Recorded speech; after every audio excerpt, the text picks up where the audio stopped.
Terima kasih Anda masih bersama kami di Rumah Pilkada. Saya Maido Pelfrina. Saudara, Lembaga Survei Poltreking merilis hasil terbaru elektabilitas calon gubernur, calon wakil gubernur Jawa Timur 2024. Hasilnya, pasangan nomor urut 2, Khofifah Indar Parawansa Emil Dardak masih unggul jauh di atas paslon lainnya. Direktur Eksekutif Poltreking Hanta Yuda menjelaskan selain elektabilitas Khofifah Emil lebih unggul jauh atas paslon lain, tren elektabilitas Khofifah Emil meningkat signifikan selama 1 bulan terakhir. Menurut Hanta, kekuatan personal branding dari Khofifah Emil sangat dominan sehingga mampu unggul dari pasangan lainnya. Hanta juga menambahkan semakin mendekati hari pencoblosan pada 27 November, undecided voters semakin berkurang. Hanta menyebut mayoritas pemilih yang belum menentukan pilihannya melabuhkan pilihan ke pasangan Khofifah Emil.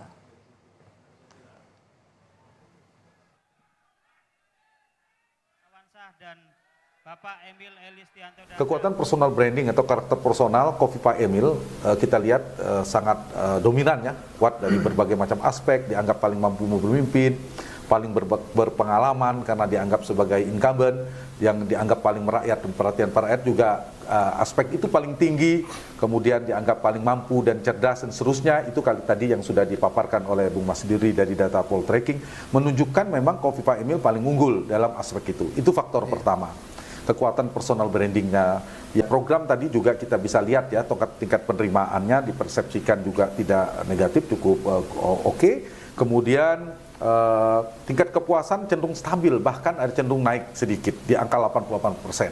Nah, tingginya tingkat kepuasan ini memberikan efek pada naiknya elektabilitas Khofifah Emil.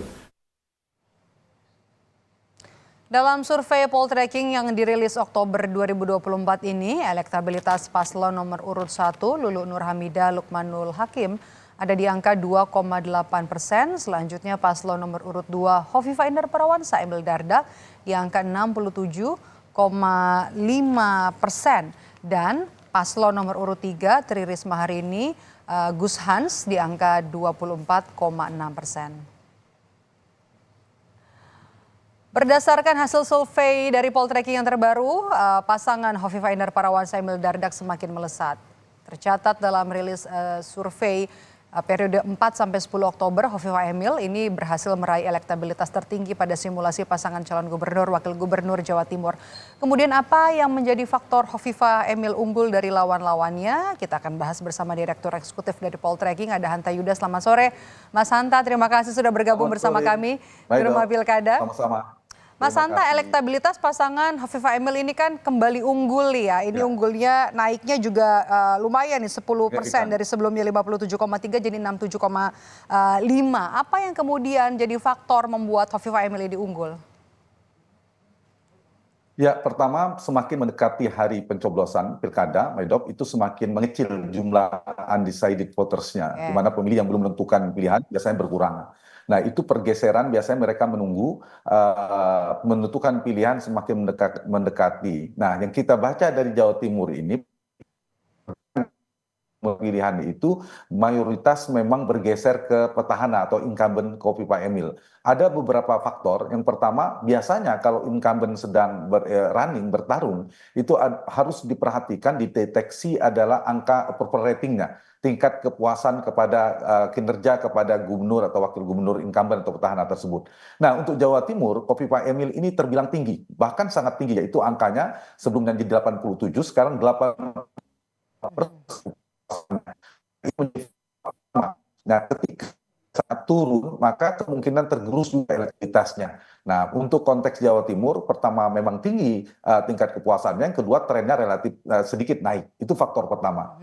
Yang kedua, biasanya naik turunnya fluktuasi elektabilitas itu juga dipengaruhi oleh faktor kekuatan personal branding. Nah, seperti di data temuan kami, yang misalnya kita mengukur karakter yang menjadi preferensi utama pemilih Jawa Timur, menginginkan lebih suka pada kandidat yang berpengalaman, merakyat, dan seterusnya, kemampuan memimpin itu lebih dominan dimiliki dalam persepsi pemilih Jawa Timur adalah Khofifah Emil. Itu menjadi faktor kedua, kuatnya citra positif secara personality.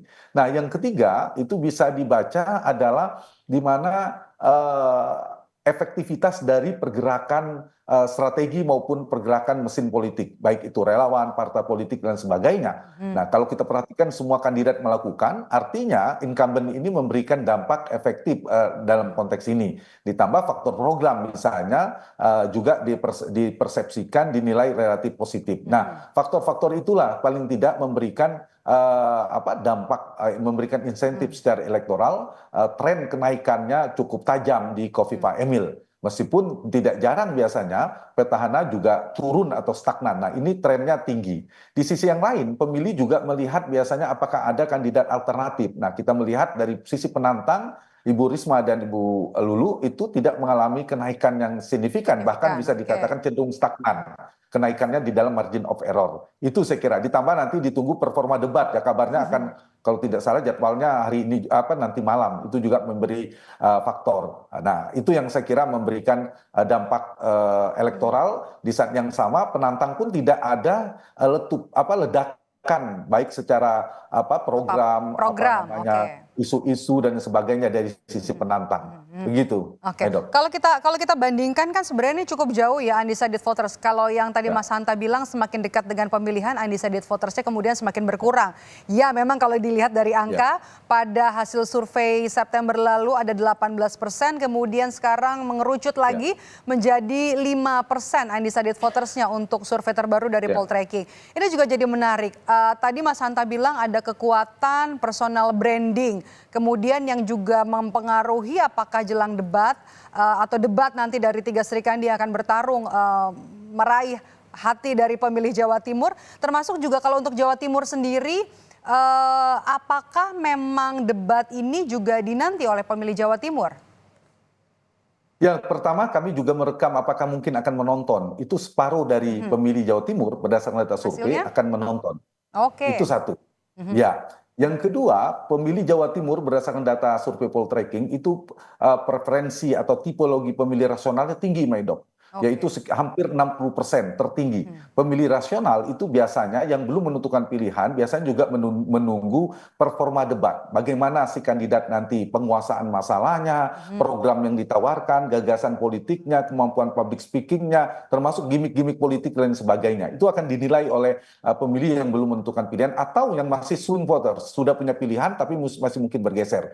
Nah, jadi ada faktor, mungkin faktornya tidak besar tapi ada faktor. Cuma debat ini untuk menaikkan belum tentu efektif, tetapi dia bisa merontokkan kalau ternyata ada blunder politik, ada sesuatu yang misalnya membuat tergerus suaranya. Jadi saya kira kalau ditanya apakah di Jawa Timur memberikan dampak debatnya, saya kira memberikan dampak. Apalagi di Jawa ya, informasi cukup kencang, kemudian dinamika politiknya juga cukup deras pergerakannya. Jadi faktor debat juga akan memberikan kontribusi apakah akan menaikkan, menurunkan atau seperti apa. Kalau bisa memberikan kontribusi dan juga berdampak signifikan terhadap elektabilitas dari ketiga pasangan calon, apa sebenarnya yang harus ditunjukkan? Benar-benar menyerang program masing-masing, terutama kan ini debat jadi seru ya karena ada petahana. Bisa sekali program-program yang sudah dilakukan selama 5 tahun kebelakang untuk jadi sasaran debat begitu ya oleh dua pasangan lain. Iya, betul. Jadi ada 3 karakter dalam studi perilaku pemilih, Maidop. Satu ada pemilih rasional, pemilih sosiologis, dan pemilih psikologis. Kalau pemilih rasional, dia akan menanti atau menilai tentang program, tentang gagasannya, tentang kinerja. Jadi sifat-sifatnya rasionalitas, kemampuan, kompetensi. Tapi juga tidak sedikit pemilih psikologis. Dia melihat biasanya anak muda yang sangat melek di media sosial, juga sebagian mereka juga sangat cepat mengakses informasi, itu juga melihat dari sisi gimmick politik. Bagaimana kemampuan dia mengatur emosinya, bagaimana menyampaikan pendapat, bagaimana penghargaan kepada lawan politik, dan seterusnya, stabilitas emosinya, itu juga akan menjadi faktor penilai. Aspek ini juga harus diperhatikan, selain dari substansi materinya. Dan yang ketiga, pemilih sosiologis, dia memilih preferensi latar utamanya itu adalah karena kesamaan isu daerah, agama, dan juga etnis, suku. Nah, itu juga ada. Cuma jumlahnya di Jawa Timur urutannya yang pertama pemilih rasional paling banyak, pemilih psikologis nomor 2 agak lumayan, pemilih sosiologisnya tidak banyak. Nah, itu harus dimunculkan. Misalnya kita bicara di Jawa Timur itu kan ada beberapa faktor yang juga mempengaruhi. Misalnya soal NU, di sana kan kiblat NU terkuat itu ada di Jawa Timur. Pasti masing-masing ingin menunjukkan kedekatan juga dengan NU, terasosiasi brand connection dengan NU gitu. Nah, ini kan juga jadi menarik ya karena Jawa Timur jadi basisnya NU. Kemana suara sebaran NU di Pilgub Jatim kali ini? Iya, yang merasa terasosiasi atau merasa dekat dengan NU di survei Poltreking selalu itu stabil di 80-81%. Kemana paling banyak? Nah, ini juga jawaban tadi untuk melengkapi mengapa faktor Kofifa Emil tinggi pertanyaan Maidop yang pertama tadi, yaitu di mana pemilih NU sebagian besar lebih dari 60% dari 100% proporsi pemilih NU yang 80% tadi itu lebih banyak ke Kofifa Emil. Karena apa? Karena Kofifa juga mantan Ketua Umum Muslimat NU, jadi terpersepsikan terkoneksi paling kuat ke NU. Itu faktor yang paling kuat. Jadi pemilih NU paling banyak ke Kofifa Emil juga menjadi faktor seperti yang ditanyakan oleh Maidop tadi. Oke, ini jadi menarik ya. Waktu pencoblosan kan tinggal 1,5 bulan lagi ya. Apakah pasangan yang ada posisi elektabilitasnya masih jauh sekali di bawah pasangan Kofifa Emil seperti ada Lulu Lukmanul ini masih ada di 2%. Gus Hans, Risma dan juga Gus Hans sebenarnya kalau kita lihat penambahan angkanya ini dari undecided voters ya, masih bisa nggak ini meningkatkan elektabilitas di waktu yang singkat ini? Saya melihat memang ada waktu 1 bulan lebih, tentu kita jangan buru-buru untuk menyimpulkan. Tapi kalau saya ditanya peluang yang akan memenangkan pertarungan di Pilkada Jawa Timur adalah Kofifa Emil. Tapi kalau dari sisi Bu Lulu dengan segala hormat agak sulit ya, jauh sekali. Yang masih ada yang di runner up yaitu Bu Risma. Tapi jaraknya juga tidak terlalu dekat ya, cukup jauh. Sehingga butuh energi politik yang besar, pergerakan yang luar biasa untuk mengimbangi, untuk memperkuat. Jadi sepanjang misalnya Kofifa Emil tidak ada blunder politik, tidak ada tsunami atau turbulensi politik, agak sulit menyusul dengan waktu yang tersisa 1 bulan lebih ini. Tapi lagi-lagi dari politik itu tetap kita membuka peluang-peluang kemungkinan yang tidak kita duga. Jadi karena itu kalau misalnya Risma dan Gus Han ingin menyusul, dia harus melakukan terobosan politik yang luar biasa berkali-kali lipatnya. Karena kekuatannya kan 2,5 kali lipatnya. Jadi faktor-faktor yang bisa bagaimana performa debatnya harus luar biasa. Jadi debatnya kalau misalnya memang mau menaikkan elektabilitas ada apa? Menyerang begitu? Ya, kalau penantang harus menyerang, tidak ada pilihan. Kalau masing-masing tenang, adem ayem, tidak saling serang, ya udah kelihatan pemenangnya. Tinggal serangan itu efektif atau tidak. Jadi memang Kofifa Emil bertahan, kemudian penantang harus menyerang. Itu rumusnya, yang tertinggal harus menyerang. Seperti permain sepak bola, pertandingan apapun harus begitu. Oke, baik, terima kasih sudah memberikan ulasan hari ini. Dari hasil survei terbaru dari Poltreking, Direktur Eksekutif Poltreking, Mas Hanta Yuda. Sehat selalu Mas Hanta.